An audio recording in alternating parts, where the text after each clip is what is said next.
You're listening to Civic Media. You can tune into any of our live shows on any radio station across the state with the Civic Media app. Find us in your phone's app store and listen anytime, anywhere.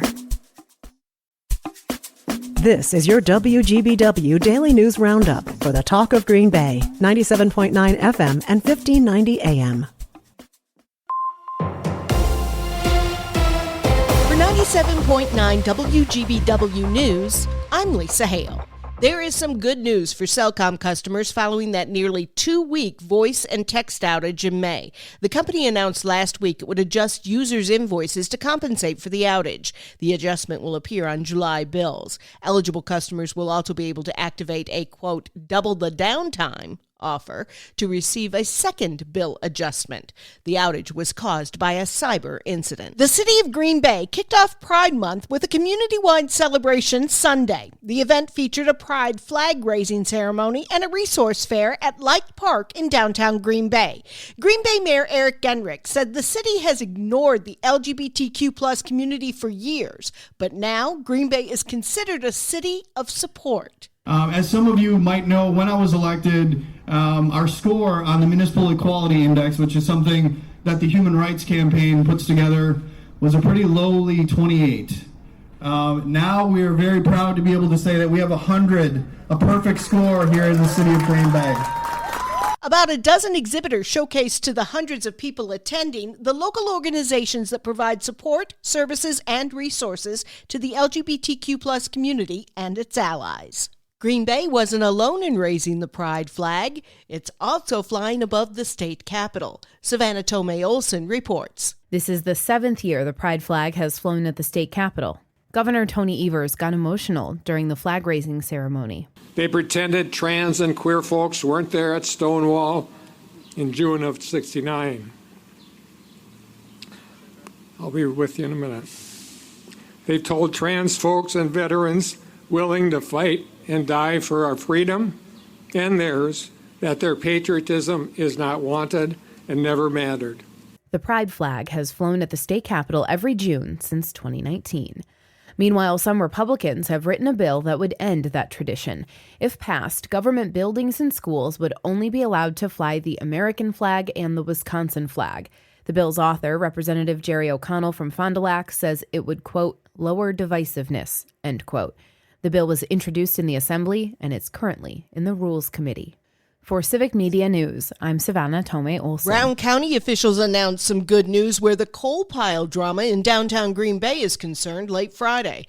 Because some progress is being made, the state agreed to extend the deadline for the county, the city of Green Bay, and C. Rice, the company that owns the coal, to come to an agreement on what to do and where to move the piles. Originally, the parties had until Friday to come to an agreement or lose a $15 million state grant. The state extended that deadline to Tuesday, June 3rd, which is tomorrow, at 5 p.m. A 19-year-old Green Bay woman who was out of jail on 2 signature bonds in Brown County and a $250 cash bond in Fond du Lac County for charges ranging from possession with the intent to deliver fentanyl, OWI, fleeing and eluding, and bail jumping. She also faces charges in Osakie County, was arrested on Friday evening in Fond du Lac and charged with OWI, fleeing and eluding, first-degree recklessly endangering safety, and more after leading officers on a high-speed chase through Fond du Lac, hitting at least 8 vehicles in the process.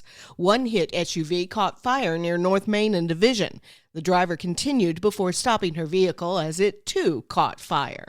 The suspect and 3 others were taken to the hospital with minor injuries. There was a session between a senator and students last week in Milwaukee. Stuart J. Waddles has more. Senator Ron Johnson addressed students and faculty at the Medical College of Wisconsin in what was called a public policy forum. In the just over an hour event, Johnson emphasized the need for fiscal responsibility and transparency in healthcare.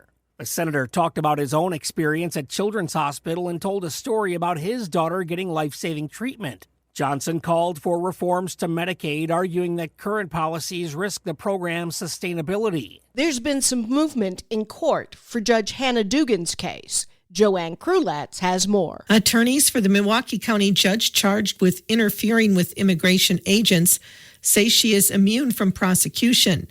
Attorney Dean Strang argues in a brief filed Thursday that Judge Hannah Dugan is protected by 400 years of legal precedent and that a judge has absolute authority in her own courtroom.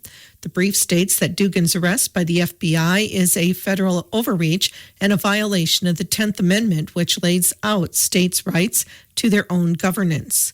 Federal prosecutors accuse Dugan of assisting a man sought by ICE in eluding agents by preventing them from entering her courtroom and sending the man out another exit. It's getting hot in here.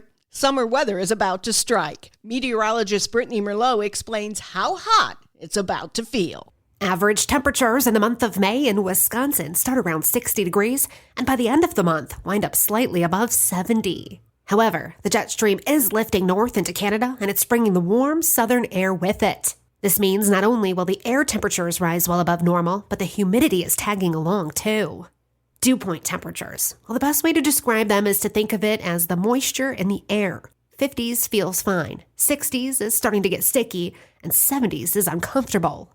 Dew points are expected to hit the mid-60s in places west this weekend and become more widespread on Monday. You'll notice it start to feel a bit more muggy, and by the middle of next week, dew points spike to the mid-70s. You'll start to sweat sooner than you'd think, and it's usually uncomfortable conditions for most people. Be sure to stay hydrated and stay cool, especially because the air temperatures are going to rise to the mid-80s to near 90. We should get temporary relief on Saturday and Sunday, June 7th and 8th, which is perfect timing and coincides with Wisconsin's free fun weekend. I'm meteorologist Brittany Merlot. I'm Lisa Hale, 97.9 WGBW News. For news anytime, log on to WGBW.FM. On to Cincinnati. Hi, I'm Mike Clemens with sports. Baseball, the Brewers at Great American Ballpark tonight to open a 3-game set against the Cincinnati Reds. The Crew coming off a 5-2 win over the Phillies yesterday to complete the sweep, but they lost designated hitter Christian Yelich, hit by a pitch from the Phillies left-hander Ranger Suarez in the first inning. Yeah, he got me pretty good. I hit the knob a little bit, just crushed the bottom of my hand also, so it is what it is. That stuff happens, but swelled up and made it tough to grip the bat. And, it's your bottom hand, so you don't have that. It's not strong enough, so made it tough, but yeah, I assume, hopefully. X-rays after the game were negative. In golf, Maja Stark of Sweden, the winner of the Women's U.S. Open at Erin Hills in Wisconsin. She says she reached out to her coach at the start of the week for some last-minute pointers. Before this week, I was worried that I wasn't really going to play decent golf for a while because it felt like it was so far away. So this just feels huge, and I'm so happy. I had my coach here this week, and I texted him a couple of things, and I said, what do I do if my putting feels like this? And he just nailed the advice this week. That's golfer Maja Stark. With sports, I'm Mike Clemens. On your entertainment beat, I'm Pete Schwaba. Major Margaret Houlihan, also known as actress Loretta Swit, has passed away. Swift played the character, also known as Hot Lips, for the entire 11-year run of MASH. According to Deadline, she was nominated for an Emmy Award every year and won twice in 1980 and 1982. Swit passed away at her New York home from natural causes last Friday at the age of 87. Hot Lips and Frank together again. More troubling news regarding Kevin Costner's too long to say movie title and ridiculously long movie, also known as Horizon, an American Saga Parts 1 and 2. Good grief. Last week, Costner was accused by a stunt person of sexual harassment, and now the production is being accused of not paying its costume fees. The United Costume Corporation is seeking $350,000 for unpaid fees, according to Variety. Just a word to the wise, to the Yellowstone star, those costumes may come in handy if creditors come knocking. Hey-ho, jazz fans! It's summer, and there's nothing better than outdoor jazz in the summertime in Wisconsin. So if you're in the Madison area, check out the Madison Jazz Festival from June 5th through the 15th. This year's attractions include Emma Day Huff, the Edwin Doherty Five-Tet, the Emmy Castro Peruvian Jazz Quintet, the Sweet Tooth Jazz Band, and check out Jazz Sunday at the UW-Madison Memorial Union. Aw, yeah. And if you're up in Northeast Wisconsin, check out Sundrop Days. Shawano is known for its delicious Sundrop Manufacturing and Distribution Center. The annual festival is held the first week of June every year and kicks off this coming Friday. There's stuff for kids, crafts, live music, and of course, some dynamite soda. That's right, folks. Finally, there is a festival centered around a delicious soft drink, especially the real sugar version in a glass bottle, baby. If you're looking for some good tough guy TV and like mobsters, here's one of Pete's picks. Definitely check out Mobland. I reported a few weeks ago that I enjoyed enjoyed the first episode, but the Guy Ritchie episodic on Paramount Plus is really well done, and the plot escalates every week. The show stars Tom Hardy, Pierce Brosnan, and Helen Mirren, who I am actually scared of. New episodes of Mobland drop every Sunday on Paramount Plus. Well, it's finally happened, fellas. The dream is real. Now you can smell like Sydney Sweeney. That's right, the star of Euphoria and Anyone But You has partnered with a soap company to incorporate her bathwater into the bar of soap for your, washing pleasure.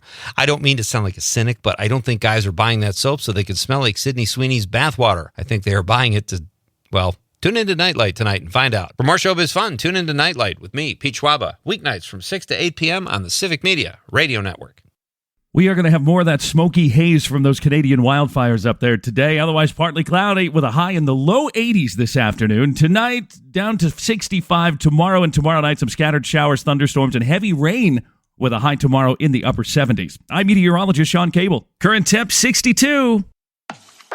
That's your WGBW Daily News Roundup from Civic Media. Subscribe to this podcast on Spotify, Apple, or wherever you find your podcasts. Find more news at WGBW.FM. The national news cycle never stops, but it can be hard to find news about your local community. Civic Media is dedicated to providing quality local and state news coverage across Wisconsin. With the Civic Media app, you can get notifications about local stories that matter to you and your community. Find the free Civic Media app in your phone's app store and choose notifications from the menu to tell us what kind of news you want to hear about.